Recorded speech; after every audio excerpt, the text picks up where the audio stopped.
Hello, my name is Lynn Gillespie. This week on the High Performance Garden Nuggets, we share with you how to harvest our cilantro. So here's a clip from the show.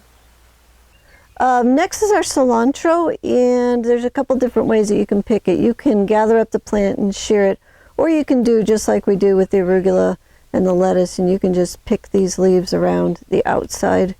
If, like, this is a little bit smaller cilantro, so I think a better plan is just to pick these leaves off from around the outside. If the plants were really big, you could get in there with the scissors and just shear across it. You want to protect the crown. That's the center part here that the leaves are coming out of. As long as the scissors are up above that crown, you should be just fine. So you got two different ways that you can harvest. You can hand pick, or you can shear with the scissors.